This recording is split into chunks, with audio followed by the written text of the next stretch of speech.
Assalamualaikum warahmatullahi wabarakatuh. Perkenalkan kami dari kelompok 9. Kami akan mempresentasikan tentang final project statistika kami. Sebelumnya, kami akan mengenalkan diri kami masing-masing. Saya Dialova Aktasyalifi.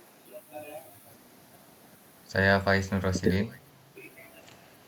Saya Rian Muhammad Saputra. Saya Sidiki Syamil Putra. Yang pertama, nomor 1 ada summary. Summary di R digunakan untuk memberikan ringkasan statistik dari setiap kolom dalam suatu dataset. Jadi di sini kita ada ringkasan tentang panjang daun, lebar daun, diameter batang. Selanjutnya, nomor 2 ada pie chart. Pie chart menunjukkan bahwa dataset ini memiliki dua jenis mangga, yaitu mangga arum manis dengan warna merah gelap. Yang kedua ada mangga golek dengan warna biru muda. Dari gambar kedua kategori tampak memiliki proporsi yang sama, yang berarti jumlah masing-masing kategori hampir setara di dalam dataset pie chart. Di dalam dataset, pie chart ini menunjukkan bahwa dataset memiliki dua jenis mangga dengan distribusi yang seimbang. Selanjutnya akan dilanjutkan oleh rekan saya. Ya, selanjutnya ada heat map. Matriks korelasi menunjukkan hubungan linear antara setiap pasangan variabel numerik. Nilai koefisien korelasi berada dalam rentan 1 hingga 1. Pertama, korelasi panjang daun dengan lebar daun atau sebaliknya 0,4439 itu termasuk ke positif sedang. Yang kedua, korelasi panjang daun dengan diameter batang atau sebaliknya itu 0,3340 termasuk positif lemah. Yang ketiga, korelasi lebar daun dengan diameter batang atau sebaliknya 0,3055 termasuk ke positif lemah. Diagonal matriks bernilai 1,000 karena setiap variabel memiliki korelasi sempurna dengan dirinya sendiri. Selanjutnya heatmap correlation plot. Penjelasan heatmap warna biru gelap menunjukkan korelasi positif tinggi mendekati 1, biru terang menunjukkan korelasi positif lemah hingga sedang, merah akan menunjukkan korelasi negatif. Korelasi variabel menghubungkan antara variabel divisualisasikan dalam heatmap. Panjang daun dan lebar daun memiliki korelasi moderat 0,44, warna biru terang. Panjang daun dan diameter batang memiliki korelasi lemah 0,33, itu yang warna biru pucat. Lebar daun dan diameter batang memiliki korelasi lemah 0,30, warna biru pucat. Diagonal heatmap, diagonal utama atau dari kiri atas ke kanan bawah selalu menunjukkan korelasi diri atau nilainya 1 yang diwakili oleh warna biru paling gelap. Selanjutnya oleh rekan saya. Selanjutnya, distribution scatter plot dan correlation. Penjelasan plotnya yaitu di diagonal utama atau histogramnya menampilkan histogram distribusi frekuensi untuk masing-masing variabel numerik. Yang pertama ada panjang daun, distribusinya terlihat cenderung normal. Untuk lebar daunnya, distribusi juga cenderung normal, dan diameter batang juga distribusinya sedikit miring ke kanan. Nah, untuk scatter plotnya atau di bawah diagonal itu yang 3 itu menampilkan hubungan antara dua variabel dalam bentuk scatter plot. Elips pada scatter plot menunjukkan pola distribusi data. Yang pertama lebih memanjang berarti hubungannya lebih kuat.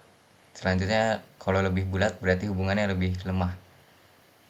Nah, selanjutnya ada nilai korelasinya, yaitu yang di atas diagonal menampilkan nilai korelasi antar variabel. Yang utama panjang daun dan lebar daun, korelasinya sedang dengan nilai 0,44. Nah, selanjutnya ada panjang daun dan diameter batang, korelasinya juga lemah, di mana nilainya 0,33. Selanjutnya ada lebar daun dan diameter batang, korelasinya juga lemah di angka 0,31. Selanjutnya ada histogram untuk panjang daun. Histogram ini menunjukkan bahwa sebagian besar daun memiliki panjang antara 12 cm dan 13 cm dengan distribusi data yang cukup seragam di sekitar nilai tersebut. Hal ini mencerminkan bahwa ukuran panjang daun dapat dalam dataset cukup terstandarisasi dengan sedikit variasi. Selanjutnya ada histogram untuk lebar daun. Histogramnya menunjukkan bahwa sebagian besar daun memiliki lebar antara 4 cm hingga 5 cm dengan puncak frekuensi di sekitar 4,5 cm. Data ini membantu menunjukkan bahwa lebar daun dalam dataset cukup terpusat pada nilai-nilai tersebut dengan sedikit variasi di kedua sisi. Selanjutnya ada histogram diameter batang. Histogramnya menunjukkan bahwa sebagian besar batang memiliki diameter antara 2 cm hingga 2,5 cm dengan distribusi yang relatif simetris. Data ini mencerminkan bahwa ukuran diameter batang dalam dataset cenderung seragam dengan variasi yang tidak terlalu besar. Selanjutnya ada histogram dan box plot untuk panjang daun. Di dalam histogram ini menunjukkan yang pertama rentang data dari 10 cm sampai 15 cm. Dalam box plot terdapat median di 12,8 cm. Nah, puncak tertingginya di 12, cm dengan frekuensi 0,30.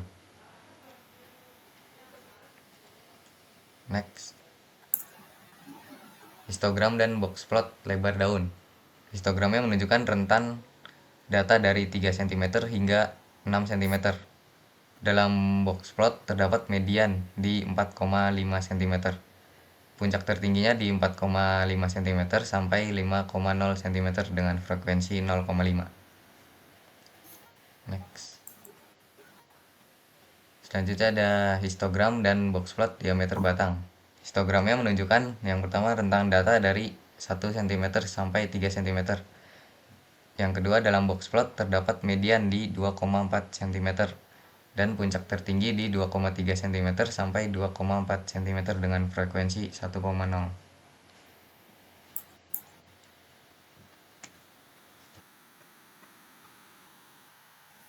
Oke, untuk nomor 8 selanjutnya ada box plot. Yang pertama panjang daun, median. Mangga aromanis memiliki panjang daun median yang sedikit lebih panjang dibandingkan dengan mangga golek. Kemudian rentang panjang daun mangga aromanis terlihat lebih luas dibandingkan mangga golek yang mengindikasikan variasi panjang daun mangga aromanis lebih besar. Kemudian outlier. Terdapat beberapa outlier pada kedua jenis mangga, terutama pada bagian atas nilai maksimum. Ini menunjukkan adanya beberapa daun yang panjangnya jauh lebih besar dibandingkan dengan daun lainnya. Kemudian untuk yang kedua, ada lebar daun, median. Mangga aromanis memiliki lebar daun median yang lebih sedikit lebih besar dibandingkan mangga golek. Rentang lebar daun pada kedua jenis mangga terlihat hampir sama, mengindikasikan bahwa variasi lebar daun yang tidak terlalu berbeda signifikan. Kemudian outlier. Tidak terlihat adanya outlier yang signifikan pada kedua jenis mangga untuk karakteristik lebar daun. Untuk yang ketiga, diameter batang. Pada bagian median, mangga aromanis memiliki diameter batang median yang sedikit lebih besar dibandingkan mangga golek. Kemudian rentang diameter batang pada mangga aromanis terlihat lebih luas dibandingkan mangga golek. Kemudian outlier. Terdapat beberapa outlier pada kedua jenis mangga, terutama pada bagian atas nilai maksimum. Ini menunjukkan adanya beberapa batas yang diameternya jauh lebih besar dibandingkan dengan batang lainnya. Next. Untuk yang kesembilan ada density. Pertama, panjang daun, bentuk kurva. Kedua kurva memiliki bentuk yang mirip, tetapi kurva mangga aromanis sedikit lebih menyebar ke bagian kanan. Ini menunjukkan bahwa sebagian besar mangga aromanis memiliki panjang daun yang sedikit lebih panjang dibandingkan dengan mangga golek. Kemudian tumpang tindih. Kurva kedua jenis mangga tumpang tindih ini pada sebagian besar rentang nilai menunjukkan bahwa ada variasi yang cukup besar dalam panjang daun pada kedua jenis mangga tersebut. Kemudian yang kedua, lebar daun. Bentuk kurva ini memiliki bentuk yang mirip dan tumpang tindih secara signifikan. Ini menunjukkan bahwa tidak ada perbedaan yang mencolok dalam lebar daun antara kedua jenis mangga tersebut. Variasi lebar daunnya juga pada kedua jenis mangga juga cukup mirip. Kemudian yang ketiga, diameter batang. Bentuk kurva. Mirip dengan panjang daun, kurva mangga arum manis sedikit lebih menyebar ke kanan dibandingkan dengan mangga golek. Ini mengindikasikan bahwa sebagian besar mangga arum manis memiliki diameter batang yang sedikit lebih besar. Kemudian tumpang tindih. Kurva kedua jenis mangga tumpang tindih tetapi tidak sebanyak pada karakteristik lebar daun. Ini menunjukkan bahwa adanya sedikit perbedaan dalam diameter batang antara kedua jenis mangga tersebut. Baik, dari pengamatan korelasi dan visualisasi data yang tadi kami sampaikan, dapat kita simpulkan bahwa yang pertama, memiliki dua jenis data, yaitu mangga arum manis yang berjumlah 100 data dan mangga golek yang berjumlah 100, dapat dilihat pada pie chart. Kedua jenis memiliki proporsi yang sama dengan perbandingan 50:50. Yang kedua, korelasi panjang daun dengan lebar daun bernilai 0,44 atau korelasi sedang, yang artinya hubungan antara panjang daun dengan lebar daun tidak selalu berpengaruh atau panjang daun tidak selalu mempengaruhi lebar daun.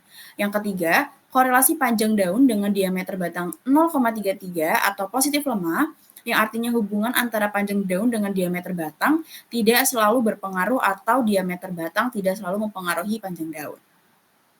Yang keempat, korelasi lebar daun dengan diameter batang 0,30 atau positif lemah, yang artinya hubungan antara lebar daun dengan diameter batang tidak selalu berpengaruh atau diameter batang tidak selalu mempengaruhi lebar daun.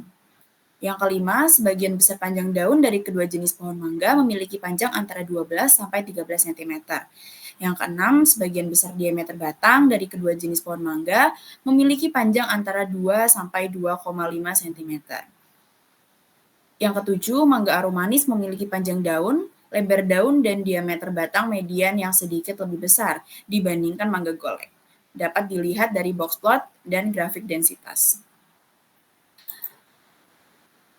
Di sini ada lampiran dokumentasi kelompok kami. Baik, sepertinya sudah cukup presentasi dari kelompok kami. Sekian, wassalamualaikum warahmatullahi wabarakatuh.